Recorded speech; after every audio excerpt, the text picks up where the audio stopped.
अस्सलाम वालेकुम dear students. आज मैं डाइवर्सिटी ऑफ प्लांट्स में कारा को डिस्कस करूँगी। ठीक है, उसकी प्लांट बॉडी डिस्कस करूँगी, उसका थैलस कैसा है, ठीक है, सेल स्ट्रक्चर क्या है और उसकी प्लांट बॉडी कैसी है। ठीक है, तो सबसे पहले क्या है, कारा जौन सा है बिलोंग करता है कैरोफाइटा। किसे बिलोंग करता है? कैरोफाइटा। इसको मैं थोड़ा सा बुक से रीड आउट करती हूँ। Chara grows submerged in fresh water. ये कहाँ पर होता है? मडी एरियाज़ में, फ्रेश वाटर में, सैंडी बॉटम्स में, पूल्स में, पॉन्ड्स में, लाइमस्टोन स्ट्रीम्स में।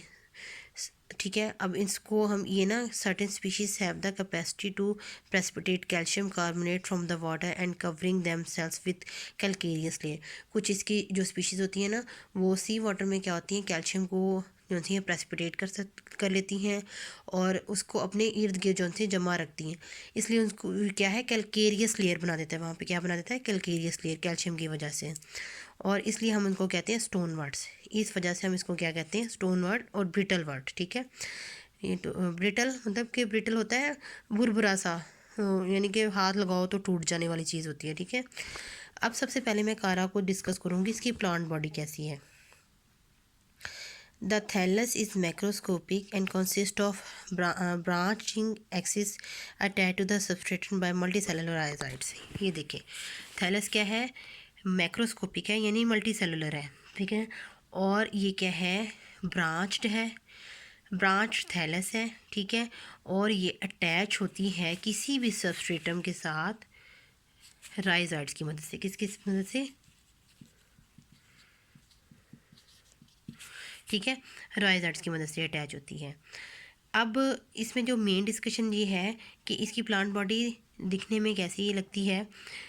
इसकी ना मेन एक्सिस हैं, ये देखें, इसको हम क्या कहेंगे? Main axis. इसमें क्या है?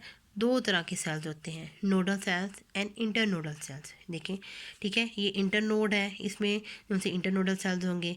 ये नोड है, इसके अंदर क्या होगा? नोडल सेल्स होंगे। हर जो नोड है ना, हर जो नोड है, ये देखिए, ये वाली नोड, ये वाली नोड, ठीक है, इनके ऊपर क्या होगी? कुछ ब्रांचेस और अराइज होती हैं। ठीक है, ये वाली ब्रांच कौन सी होगी? इसको हम कहेंगे ब्रांच ऑफ अनलिमिटेड ग्रोथ। ये वाली ब्रांचेस क्या होंगी? इनको हम कहेंगे ब्रांच ऑफ अनलिमिटेड ग्रोथ। ये जो छोटी ब्रांचेस आपको लेते हैं, प्राइमरी लेटरल्स जिसको वो कह रहे हैं, ठीक है, तो ये क्या है?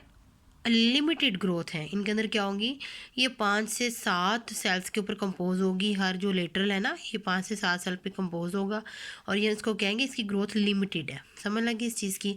Branch of unlimited growth, primary laterals यानी कि branch of limited growth, node, internode, राइजवर्ड, ये सारी चीज़ इससे मिलके बना हुआ। ठीक है, अब इसको थोड़ा सा रीड कर लेते हैं। The rhizoids serve as organs of vegetative propagation. The axis is differentiated into nodes और internodes, मैंने भी आप लोगों को बता दिया है। The internode consists of single long cylindrical cells several times more in length than its the breadth। यानी कि क्या है? ब्रेथ से वो क्या है? लंबा। यानी कि इसका जो सेल होगा ना, इंटरनोडल सेल, वो कुछ इस तरह होगा। ठीक है, ठीक है, इस तरह करके सेल वॉल होगी उसकी। और ठीक है, ये भी एक कंप्लीट यूक्रियोटिक सेल होगा। क्या होगा? कंप्लीट यूक्रियोटिक सेल होगा। इसके अंदर सारे कंटेंट वो होंगे जो क्या है, एक कंप्लीट यूक्रियोटिक सेल के अंदर होंगे। ये डायग्राम में भी देख लें, ये देखें, ठीक है, ये बी में देखें, ये इंटरनोडल सेल है, सेल सैप है, यानी कि इसके अंदर वैक्यूल है, ठीक है, साइटोप्लाज्म है, सारा ये क्या है? डिस्कॉइडल क्लोरोप्लास्ट है, इसके अंदर न्यूक्लियस, हर चीज़ इसके अंदर होगी। क्या होगा? ये कंप्लीट इंटरनोडल सेल होगा। देखिए, इसके अंदर न्यूक्लियस होगा, वैक्यूल होगा, ठीक है, यानी कि सेल सैप की बात करें, इसके अंदर वाटरी मटेरियल होगा, ठीक है, और सेल वॉल होगा, ठीक है, inside cell membrane, nucleus, endoplasmic reticulum, हर चीज़ इसके अंदर होगी। ठीक है, इंटरनोडल सेल्स क्या होंगे? ये क्या होगा? Internodal cell.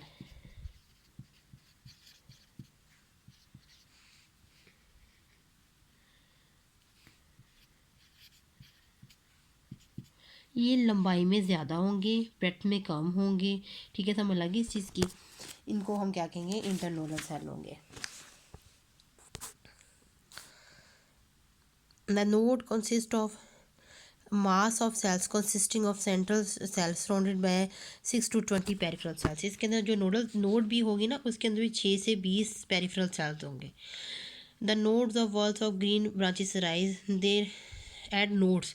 मैंने आपको बताया था कि नोडल सेल जहाँ पे नोड होगी ना, वहाँ पे वर्ल ऑफ ब्रांचेस अराइज होंगी। क्या होंगी? Whorl of branches. ये प्राइमरी लेटरल्स भी इनको कह रहे हैं, ठीक है।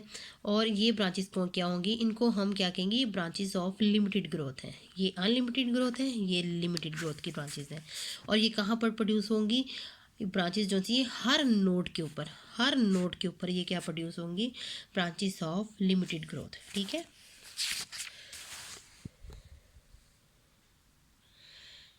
At the nodes, walls of green branches arises. These are ceased to grow after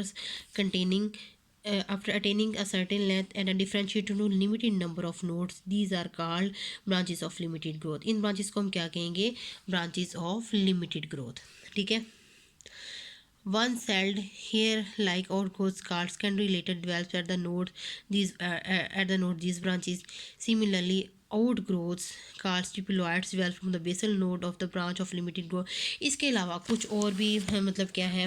basal nodal sales होंगे ना, जो से ये वाले बेसल नोडल सेल्स, इनके अंदर कुछ आउटग्रोथ प्रोड्यूस होंगे। जहाँ पे ये नोडल सेल्स होंगे उनको वो स्टिपुलॉइड कह रहा है। क्या कह रहा है? स्टिपुलॉइड्स। Stipuloids develop from the basal node of the limited growth. A branch resembling main axis originate below the basal node of the old branch of limited growth. This is called branch of unlimited growth. इस तरह की branches को हम क्या कहेंगे? Branches of unlimited growth, ठीक है। ये क्या कहेंगे? Branches of unlimited growth. It grows indefinitely, is differentiated in nodes or internodes, ठीक है। And bear branches of limited growth, ठीक है। अब क्या है इसका सेल स्ट्रक्चर्स?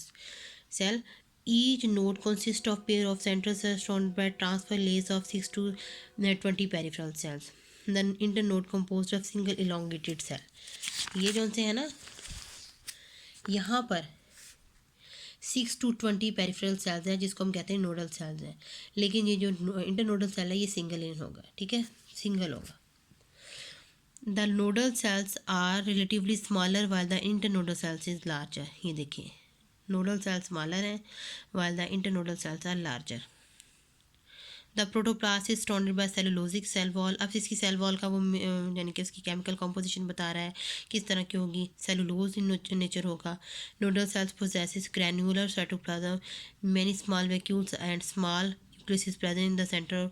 क्योंकि ये सेल छोटा है, इसके अंदर small nucleus with nucleoli, chloroplast, granules of chloroplast are present, ठीक है।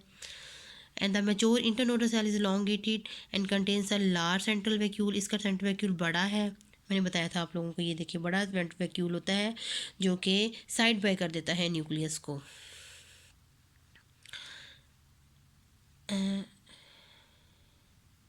The cytoplasm of internodal cell may be differentiated into outer stationary and inner swimming parts. Several developed chloroplast disc shape chloroplast are embedded in the cytoplasm. इसके अंदर देखें ये क्या है? डिस्कॉयड जो से क्लोरोप्लास्ट है, ठीक है, embedded in the cytoplasm. The cells walls of the internodal cell is impregnated with silica and calcium carbonate. इसकी सेल वॉल के अंदर ना, इसके अंदर क्या होगी? डेपोजिशन होगी सिलिका की और कैल्शियम कार्बोनेट। मैंने आपको बताया था ना कि शुरू में ये क्या करते हैं, कैल्शियम जो होता है ना, मतलब कि पानी के अंदर, उसको अपने इर्द गिर्द प्रेसिपिटेट कर लेते हैं, सराउंड कर लेते हैं। इसलिए इसको हम कहते हैं, ये क्या है? ब्रिटल वर्ड्स हैं, ठीक है।